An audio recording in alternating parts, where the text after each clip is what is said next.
Inihanda na rin po ng mga operator ng bus na bumibiyahe sa mga probinsya ang daksa ng mga luluwas sa iba't ibang lalawigan ngayong Kapaskuhan. At ngayon pa lang, humihingi na po ng espesyal na permit ng mga kumpanya ng bus para makapagdagdag sila ng biyahe. Nakatutok si Marie Sumali. Kasikip sa mga terminal ng bus tuwing may mahalagang holiday. At kahit halos 2 linggo pa bago magpasko, ngayon pa lang may mangilan-ngilan ng nagsisiuwian sa probinsya. Pero inaasahang lolobo pa ang bilang na yan habang papalapit ang araw ng Pasko. Basta may okasyon, pihadong ang mga Pinoy magsisiuwian yan sa kanilang mga probinsya para makapiling ang kanilang mga mahal sa buhay. Kaya para hindi maaberya sa kakahintay at masigurong may masasakyan sila oras-oras, magbibigay ng special permit ang LTFRB sa mga bus company na nais magdagdag ng mga pumapasadang bus ngayong Kapaskuhan. Para maging convenient naman yung pag-uwi nila sa probinsya. Nagbibigay kami ng special permit at the same time para hindi naman mabiktima ibang mga passengers ng mga kolorong vehicles. 430 bus unit ang inaplaya ng 176 na kumpanya ng bus para sa special permit. Inaasahang mailalabas ito sa December 16.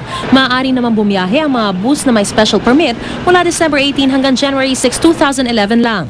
Madali yung pag-uwi, madali ang pagsakay. Kahit ng pagmalapit na yung Pasko. Oo, lalo na ganitong Christmas season. Para pag may aksidente, sagutin ng bus. Panay naman ang pag-iinspeksyon ng LTFRB kasama ang LTO at MMDA sa mga bumabiyahing bus. Maging ang mga driver mismo ng bus dito sa Araneta Center Bus Terminal, masusirin daw ini-inspeksyon ang kanilang mga sasakyan bago bumiyahe. Sinecheck po namin lahat yung kailangan gulong. Dino-double check po namin yan. Alin?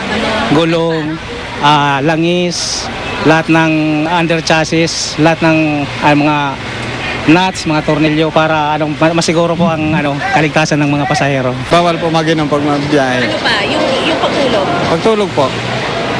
Matutulog ka ng maayos.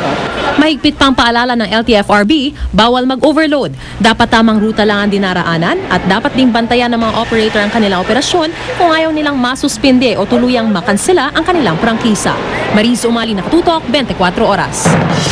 At para makabawas sa sobrang traffic ngayong Kapaskuhan, pairali na ang moratorium o pagtigil sa mga paghukay sa EDSA. Simula po yan sa Huwebes. Kaya naman habang may panahon pa, minamadali ng tapusin ang ilan sa mga nasimulang paghukay. Nakatutok si Jay Taruk live mula sa EDSA Guadalupe. Jay? Mel, pinapamadali ng MMDA ang nakatenggang proyekto ng pangunahing lansangan dito sa Metro Manila dahil ayon sa MMDA, isa ito sa dahilan kung bakit inaabot ng siyam-siyam sa biyahe ang mga motorista ngayong Kapaskuhan. May 2 lane din sa panig ng northbound EDSA Guadalupe ang sinakop ng proyektong ito ng Maynilad, pero huminto na ang paghukay at paglalatag ng mga tubo. Pansamantalang pinatungan muna ang mga butas ng mga naglalaparang steel plate para naman madaanan ang bahaging ito ng EDSA. Ayon sa MMDA, halos 30 minuto o higit pa ang idinagdag sa travel time ng bawat motorista sa iba't ibang lansangan dito sa Metro Manila ngayong panahon ng Pasko. Tinukoy ni MMDA Chairman Francis Tolentino ang mga kalyeng malapit sa mga mall. Mission namin yun last week pa, so they have more than a week to remediate the diggings. So either tambakan muna and then resume after January 2.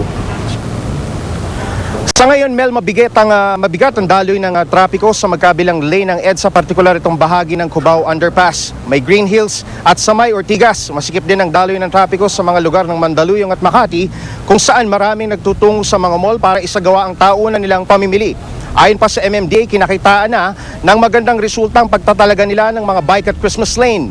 Lumuwag daw ng kaunti ang mga lansangan at bumilis ang daloy ng trapiko ng mahigit 14 na kilometro o 14 kilometers per hour base sa kanilang datos. Lifted din ang color coding sa buong Metro Manila sa December 24, 27 at 31 dahil sa idineklarang Christmas holidays.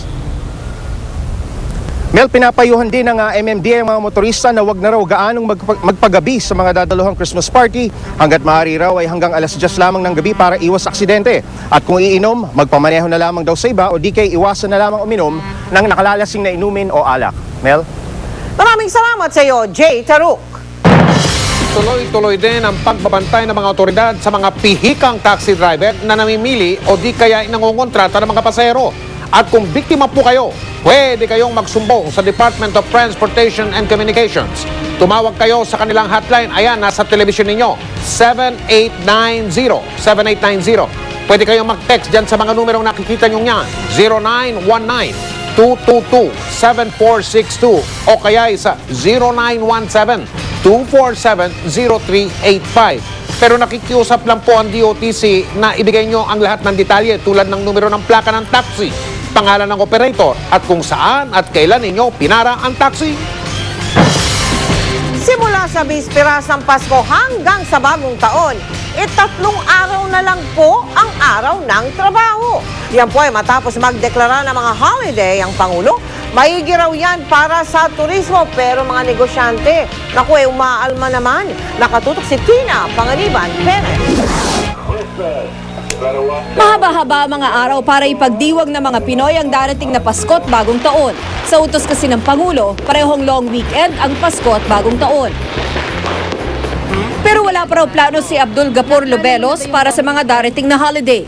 Hindi pa kasi niya alam kung kasama siya sa mga uutusang mag-duty ng kanyang kumpanya. Pero kung ikaw tatanungin, mas gusto mo bang pumasok o magbakasyon? Kung para sa akin, gusto ko na lang magbakasyon. Magpahinga muna.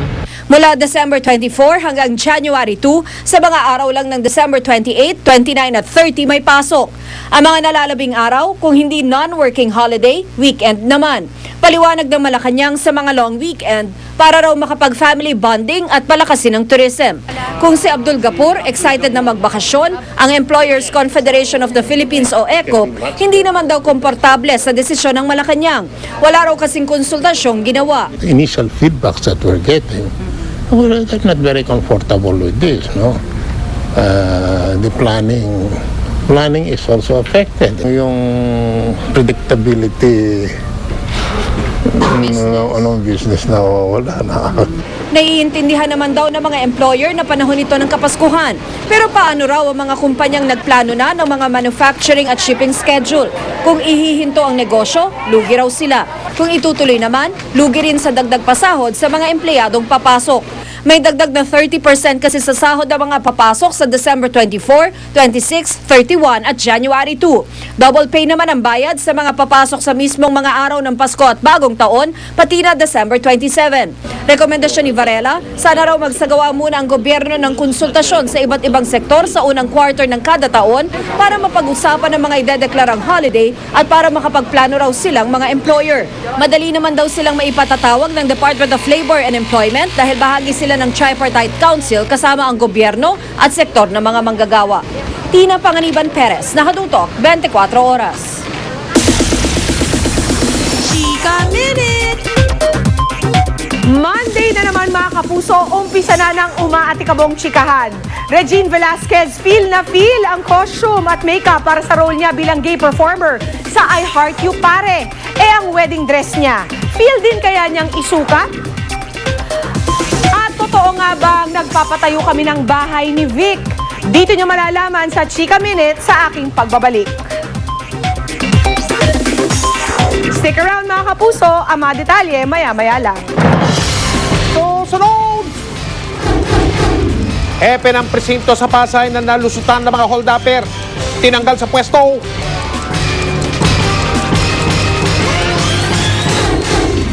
Senadora ng GUA na tubong Balayan, Batangas, umuwi para sa reunion. Philippine football team na ang pangalan ay Azkals, todo ensayo para sa laban nila sa Indonesia.